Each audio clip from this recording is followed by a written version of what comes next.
OLED TV, colores perfectos, imagen perfecta, presenta. Ya se ha viralizado en redes sociales un video al que en exclusiva Guatevisión tuvo acceso. Se trata de Mario Paz Baldetti haciendo alarde de un fajo de billetes y esto ya ha llamado muchísimo la atención. De esto platicamos hoy en Sin Filtro. Esta es la nota de Andrea Domínguez.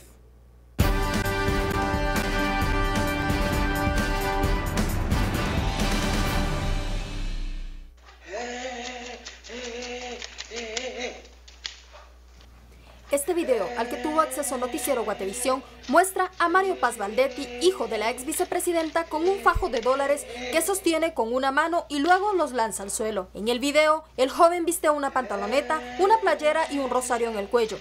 Este evidencia la forma de vida del hijo de la exfuncionaria acusada de actos de corrupción.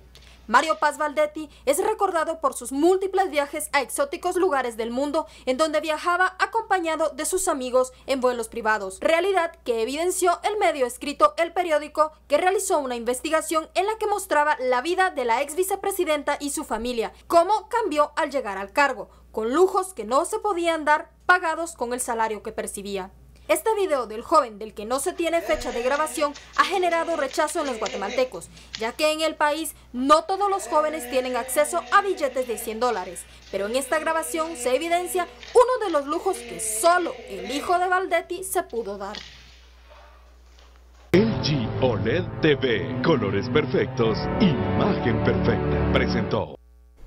Muchas gracias por acompañarnos en Sin Filtro, en sustitución de Ben Keichin, que va a estar de vacaciones durante 3 semanas. Hoy nos acompaña Philip Chicola y también Lourdes Hércules. Nuestro compañero Estuardo Zapeta tuvo algunos inconvenientes con el tráfico en esta hermosa ciudad de Guatemala, que cuando llueve se pone pues bastante complicada. Vamos a hablar de este caso muy particular, el joven Mario Paz Baldetti, que yo creo que es más bien un ejemplo de cómo la familia Paz Baldetti en realidad está metida en muchas cosas muy complicadas y que a lo largo del programa vamos a irlas hablando. ¿Cuál es la primera reacción que les genera ver al joven Paz Baldetti, independientemente de la fecha en que se haya grabado este video? Pues sí, genera mucha bulla, mucho ruido, un fajo de billetes y comenzarlos a soltar tal cual. Philip. Bueno, muy buenas noches, Lourdes. Yo empezaría diciendo una cosa. Si lo vemos desde un punto de vista de psicología social, ahí tenemos el comportamiento claro del hijo de un corrupto, o del hijo de lo que se denominaría sociológicamente como alguien que salió del anonimato financiero de la noche a la mañana. ¿Por qué? Porque si él viniera de una familia que le costó, que tuvo que trabajar, que fundó una empresa, que empezó de cero y demás, conocería el valor de las cosas. Pero como la familia Baldetti o Paz Baldetti pasó de ser una familia de clase media a ser ultra archimillonarios en un periodo de 10 años, y sobre todo en los 4 años del gobierno del Partido Patriota, el flujo o la cantidad de recursos que le llegó a la familia Baldetti, por lo que ha dicho el Ministerio Público, se contabiliza en los cientos de millones de quetzales. El video no es nada más que la materialización de esa actitud, que es decir, yo le voy a enseñar al mundo que tengo dinero y ¿por qué? Porque no me cuesta. ¿Y por qué? Porque mi mamá es una corrupta y se lo está ganando. Es decir, ahí es donde se ve ese componente de la psicología social del hijo del corrupto, del que quiere mostrarle al mundo que tengo dinero, quiere mostrarle a la gente, decir, miren, ya vieron, soy multimillonario, yo y los reyes de Europa podríamos estar al mismo nivel. O sea, comparemos eso, por ejemplo, aquí no nos quedamos en el caso de Guatemala, vámonos a las familias multimillonarias de Europa o de Estados Unidos. Generalmente vamos a encontrar que las familias que tienen recursos de varias generaciones no tienen ese tipo de comportamientos. O sea, de entrada, ahí hay un caso de psicología social de qué pasa cuando alguien sale del anonimato financiero de la noche a la mañana y hay que mostrarle al mundo la opulencia. Primera característica. Esto tal vez un poco como este comportamiento de la famosa ahora loteriazo en plena crisis, de cómo, digamos, al recibir tantos recursos de la noche a la mañana, se cae incluso en lo vulgar. Yo quisiera encontrar un calificativo, un adjetivo de verdad para este video que es realmente corto, pero que dice muchísimo. No sé si realmente la palabra sea vulgar, grotesco, mezquino. No sé, me parece que hay tantas formas de describir esta actitud de este joven de, ¿qué? 23 años más o menos. Estaba por ahí viendo un poco cuántos billetes son los que cuenta en ese momento. Son más o menos 1.500, 1.700 $1,600, conté yo. Exacto, un aproximado de 12.500 quetzales.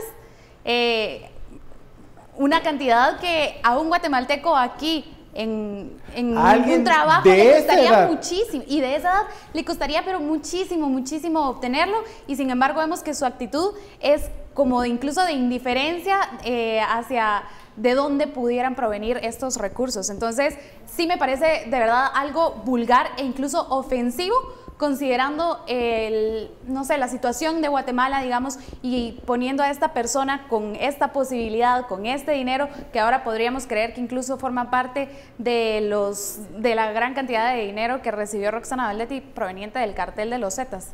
A eso quería caer. Esta parece más bien una actitud de nuevo rico, hijo de narcotraficante. Y ahorita se me viene a la cabeza que algunos de los hijos del Chapo incluso compraron jaguares, panteras, leones, carros de lujo. Eso es un poco el paralelo, ¿no? Sí. Es que a ver, por eso les digo, la actitud de alguien que se saca, como diría Lourdes, de loteriazos en plena crisis y pasa de la noche a la mañana de ser clase media a ser ultra archimillonario, es que necesita venderle al resto de sus pares la idea de yo soy multimillonario. Entonces empieza a tener una serie de actitudes como decir, bueno, compremos carros, casas, empecemos a tener un estilo de vida exorbitante. Y este video encaja dentro de esa mentalidad que se va forjando. A ver, ahí hay el equivalente de 4 salarios mínimos, que es decir, aquí está y me vale gorro, y lo tengo, ¿y qué? O sea, es esa actitud de escupir la prepotencia del dinero. Cuando vemos ese tipo de actitud y lo cruzamos con la información que han surgido de los casos judiciales, a ver, en uno de los cuadros que le incautaron a ECO, hay pagos de tarjetas de crédito para el esposo de Baldetti y sus 2 hijos. Y a ver, los pagos de tarjeta de crédito estamos hablando que eran de $20,000, $30,000 al mes.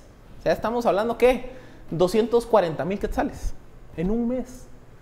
Entonces, que suponíamos eran para Roxana Baldetti, porque se hablaba, recuerdo en alguna descripción, de bolsas en Chanel, Christian Louboutin, en Louis Vuitton, donde en efecto un nuevo rico llega a hacer eso para comprar zapatos por montones y eso.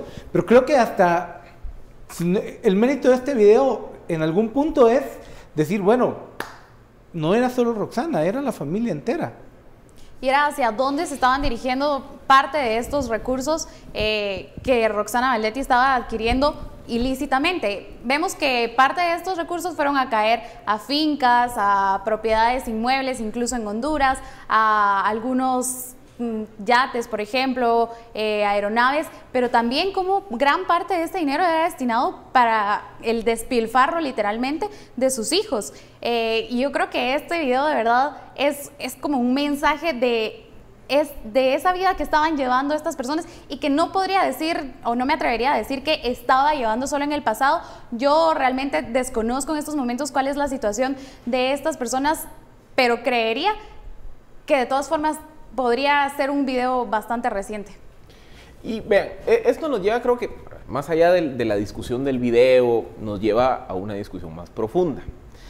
Porque cuando este video sale y empezamos a ver los comentarios de las personas, digamos que el comentario recurrente es, ya vieron, la justicia falla, no les quita el dinero, lo corrupto, etcétera, etcétera. Entonces, digamos que aquí hay que entrar a evaluar qué herramientas tiene la justicia para proceder contra los bienes obtenidos de forma ilícita, que al final creo que es una de las discusiones de fondo de este caso. Porque digamos que una percepción generalizada que hay entre muchos guatemaltecos es decir, sí, ok, la señora, la mamá está en la cárcel, va a pasar en la cárcel 5 años, 10 años, lo que sea, pero va a salir de la cárcel y va a gozar de todo el dinero de la corrupción. Entonces yo creo que aquí el análisis debiera ser, bueno, ¿qué tan efectivas son o no son las herramientas con las que cuenta el Estado para golpear ese lado de la corrupción? Y aquí básicamente hay dos grandes herramientas. La primera herramienta es la ley de extinción de dominio. Que la ley de extinción de dominio en su momento ha sido una ley muy polémica, porque la ley de extinción de dominio básicamente es otorgarle al Estado la facultad de extinguir el dominio o extinguir la propiedad sobre aquellos bienes que tengan un origen ilícito. Lo que se cuestiona del modelo es que los procesos de extinción de dominio son independientes de los procesos penales. Sin ir tan lejos, muchas de las propiedades de Roxana Baldetti ya se le extinguió el dominio cuando ella no ha sido condenada. ¿Por qué ocurre este fenómeno? Porque desde los años 70-80, cuando se identificó la magnitud del flagelo del narcotráfico, del contrabando, en general del crimen organizado, se llegó a la conclusión que la mejor forma de golpear al crimen organizado es golpearle sus recursos. Que al final eso es lo que ese es el poder ulterior que llega a desarrollar el crimen organizado. Ese es el origen de hacer esas cosas. La cantidad de recursos que llega a amasar un narcotraficante, un corrupto, tiende a ser tal que el Estado necesita ir a golpear ese activo, porque de lo contrario es muy difícil ganarles. Entonces la ley de extinción de dominio es darle la herramienta al Estado para decir, bueno, si tú no podés comprobar el origen lícito de ese bien, yo no voy a juzgar tu acto de corrupción, yo voy a juzgar el origen de ese bien.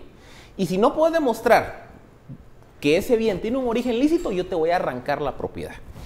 Y digamos que el Estado de Guatemala ha procedido contra propiedades, vehículos, lanchas del expresidente y la exvicepresidenta. Pero la ley de extinción de dominio se topa con un problema, que es un problema de jurisdicción. El problema de jurisdicción es que digamos que las investigaciones le alcanzan a la Fiscalía, por lo menos en el corto plazo, a lo que hay en Guatemala. Entonces, si resulta que el presidente o el expresidente y exvicepresidenta abrieron sociedades anónimas en otros países, si compraron propiedades en otros países, si tienen cuentas bancarias en otros países, ese proceso para que la Fiscalía local vaya y toque la puerta del tercer país y decirle, mira, ayúdame a extinguir el dominio de esos bienes, es complicadísimo. O sea, primer problema de la ley de extinción de dominio. Y el segundo problema de la ley de extinción de dominio, y que lo vemos reflejado en muchos de los comentarios, son las famosas caletas. Y solo una reflexión. ¿Cuándo fue la última vez que ustedes vieron un billete de 200? Vamos a responder a esa reflexión cuando regresemos. Participe con nosotros con el hashtag SF Danza Millonaria. Mire, hay mucha gente, no sé si mucha, hay gente, estoy topándome con algunos comentarios aquí en Twitter que está diciendo que si vamos a dedicar todo el programa a hablar de esto. Yo lo respondo de esta forma. Son sus impuestos. Vamos a un corte comercial. SF, hashtag Danza Millonaria, aquí en Sin Filtro.